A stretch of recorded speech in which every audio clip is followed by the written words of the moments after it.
So hi guys, welcome back again to our channel. Today is the second day na hawak namin yung susi. So kahapon, kung napanood niyo yung vlog namin, nagkaroon tayo ng house reveal at nakuha na namin yung susi ng bahay. So ngayon ay maghahakot na kami ng konting gamit at maglilinis na rin. Say hi Manong. Hi. So ayan yung dala-dala namin, no? Puno. Kasama namin yung dalawang girls. Tutulong sila sa paglinis. Sana nga tumulong sila. Tutulong ka, bebe. Right here. Yon, maglilinis muna kami. Tapos kung ano man yung nagkasya dito sa car, dinala na namin. Tapos siguro bukas pag start na mag-paint.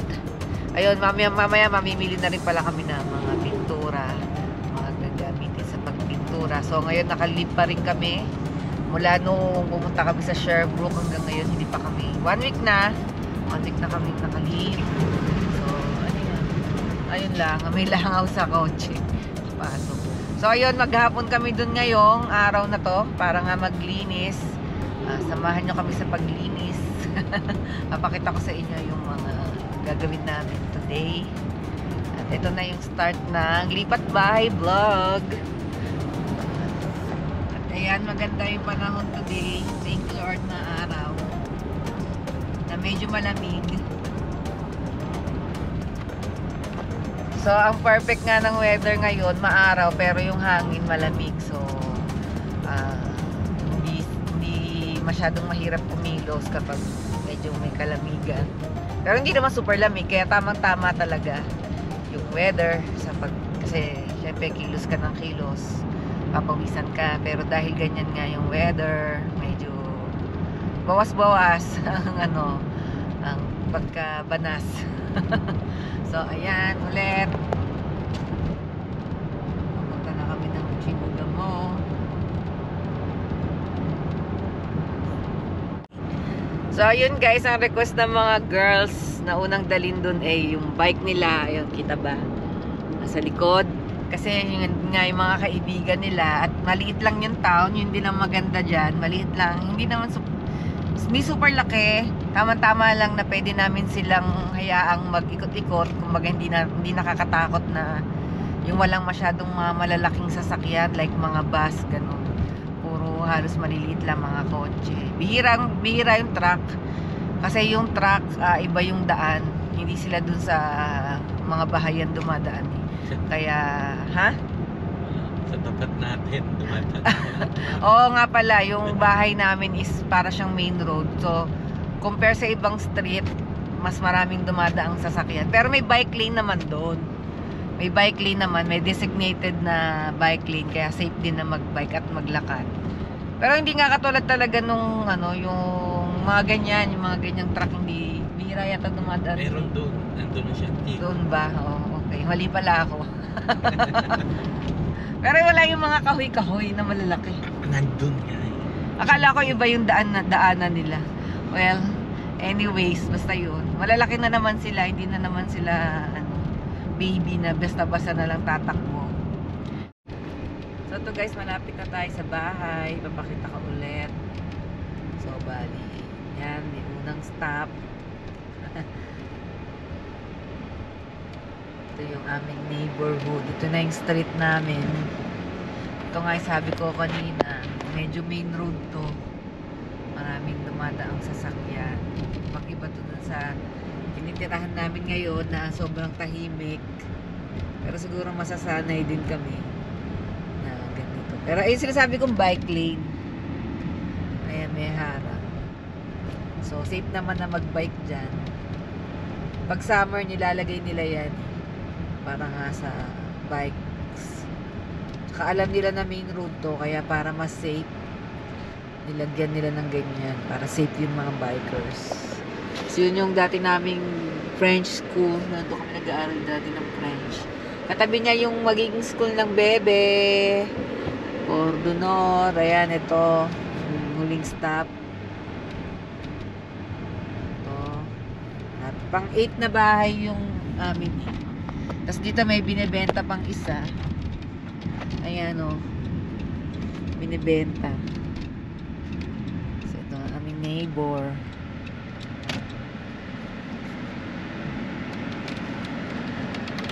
Ayan na. Sino-sino bang nakahula nito? Ng house number 5. May nakahula ba? Sa tingin. May comment down below. So, ayan. Mag-a-unload muna kami ng gamit. So, ayan guys. May baon na kami. Pagkain namin today. Ayan. Kasi sabi ko medyo maraming dumadaan sa sasakyan. Pero pansin ko naman na nagpunta kami dito ng weekend. Walang masyado. Kasi nga walang pasok. Diba sarap magpa-araw dyan sa umaga, oh. Morning sun dito sa likod. May susi mo, ate. I didn't bring it. And it's only for the farm. Dito yun sa akin. Pa-open nga. I don't know which one. So guys, dito masarap magpa-araw sa umaga. Ayan. Pag summer, yan, magpapa-araw ka dito kasi dito yung araw. Tapos, sa hapon, masarap din tumambay dito kasi malilim naman kasi doon naman sa kabila yung araw. Kaya gusto ko din talaga to. May tambayan dito sa likod. May barbecue pala dyan, oh. Hindi namin alam kung, hindi namin alam kung iniwan na nila yan or babalikan nila. Kasi sabi nila may mga babalikan pa raw silang gamit. What? What is your problem? Okay. Ito, iniwan na nila yung microwave. My baby! Where's the key?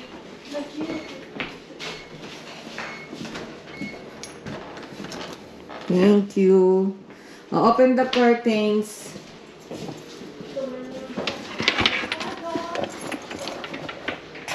So, ayun guys, mag-start na kaming maglinis. May pa-chandelier pa pala rito.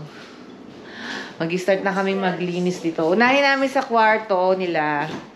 Pababa. So, yun ang gagawin namin today. Ayun. So, guys, dito tayo sa Dollarama. Namimili tayo ng mga cleaning materials. Kulang pa pala kami ng mga pang-tanggal ng alikabok.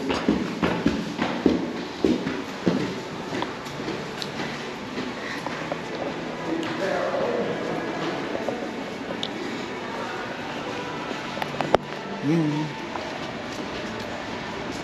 Doon tayo sa dulo.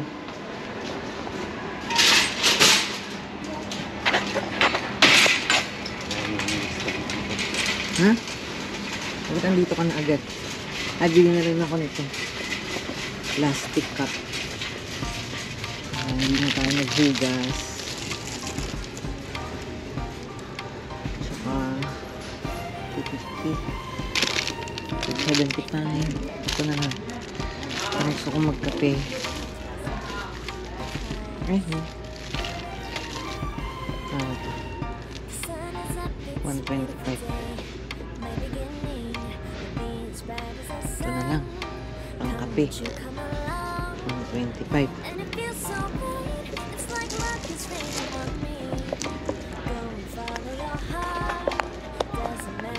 Ano po yun ng timba.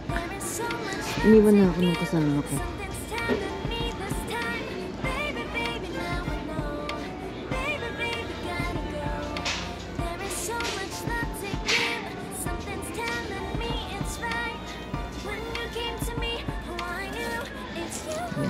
Default muna namin is Dollarama kasi mura-mura.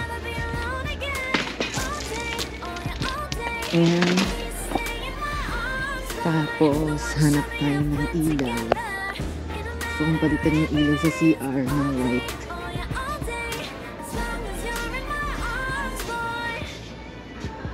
Warm white. Daylight na ilaw. Pwede ba ito sa CR?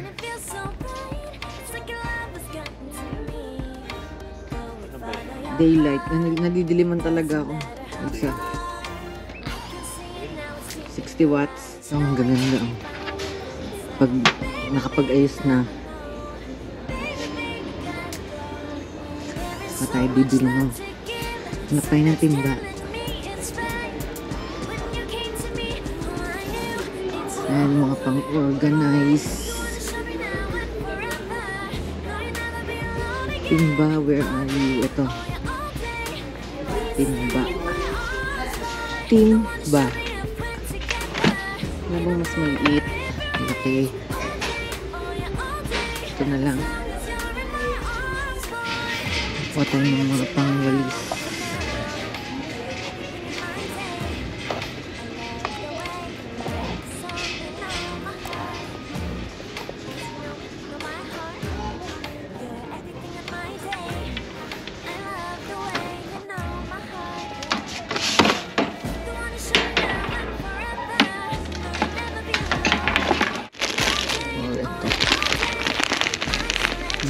I-scrub natin.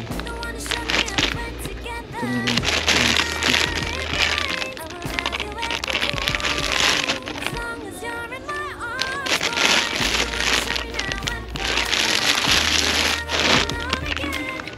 Scrub brush. Non-scratch. So yan ang mga napamili namin sa Dollarama. Baka 150 tayo.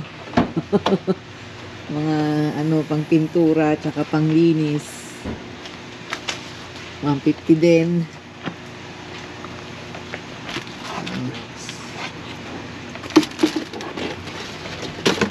Oops.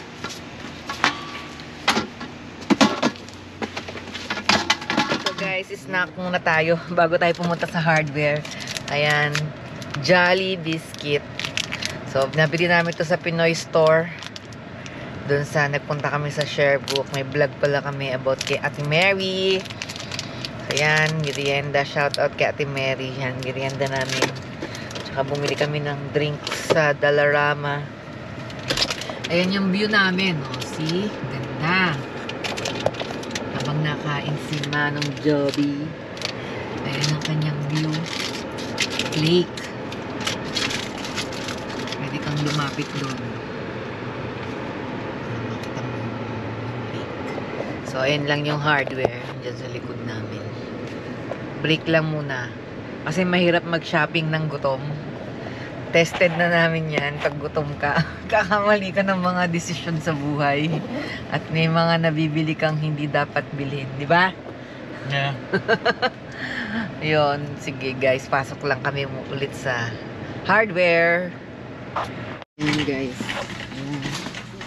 Primer pa lang, saka hagdan.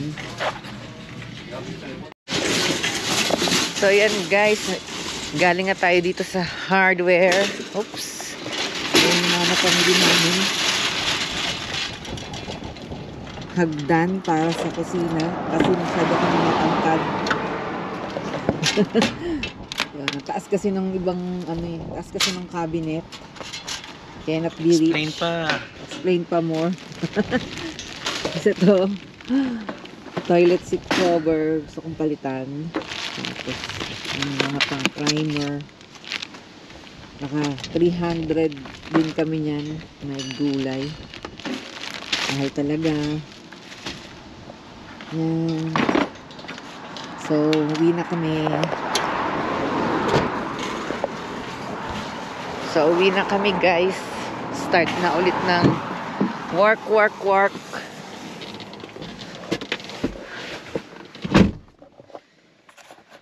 Namili guys sa home hardware. Ito, daan papunta sa amin. Ang daming sasakyan no. Mga nagtatrabaho dyan sa mga yan. Office, mga daming sasakyan. Saan tayo dadaan?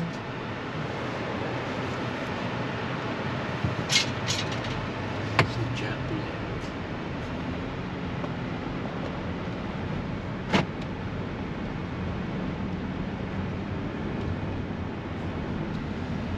Diyan pala kami nagpanotaryo. Saan na yun? Banda. Nalagpas na. Basta doon sa may ginagawa. Hindi ko na kasi ma-recognize dahil natanggal na yung sign. So magdi-discover daw kami ng bagong daan.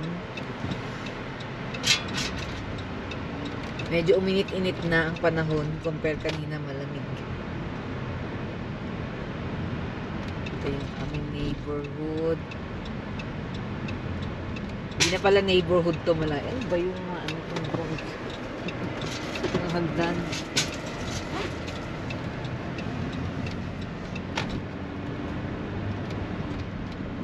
Marami ring apartment to.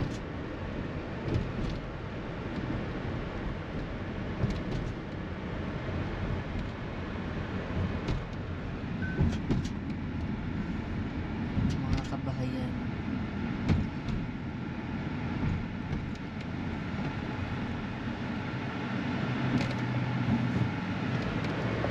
Yan yung pharmacy. Bahay ni agent. Bahay ng agent namin yan, yung parang castle, yung white. Diyan siya, yung car niya. Ano ba yung binebenta dito? May tinignan ba tayo dito? Wala na. Na bahay.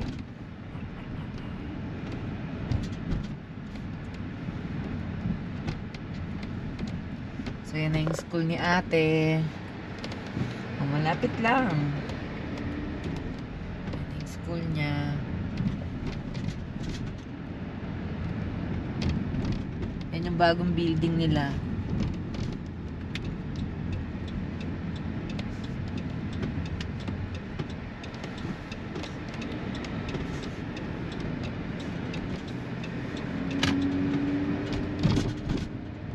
Yan yung bagong building ng school ni Ate Jazz.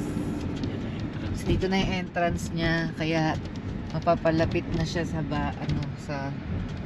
malapit lang yung nilalakarin niya. Pati rin pala sana si Jarby, no, kung dito kung nakapag-college siya dyan. No, Ano? lakad lang sila ni Jazz, nakalapit-lapit lang. Siyempre, hindi dyan nga siya taga. Arena. Ice skating arena. Yan. Tingnan natin kung ilang minutes hanggang bahay mula dun sa Home Hardware. Bali yung Home Hardware dulo na yun eh. Bandang dulo na ng Shibugamo. Pwede ba mag-shortcut? Ay hindi, mas dito pa rin ang daan ni ate. Diyan naman yung school namin dati sa French. Tsaka tabi niyan school ni Jayden. Tingnan natin kung ilang minutes. O naka 3 minutes and 51 seconds. So mga ano 5 minutes drive lang. Papunta. Mula Home Hardware.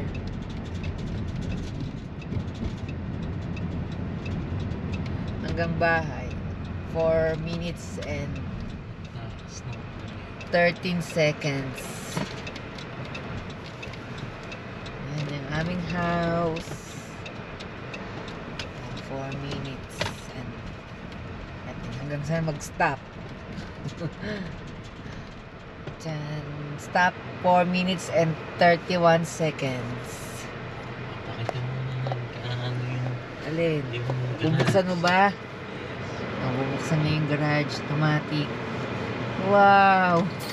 amazing. Ayan. Inabot ng 5 minutes kasi mabagal lang yung takbo eh. May limit. Na 20 ba? 50. Mabagal lang yung takbo.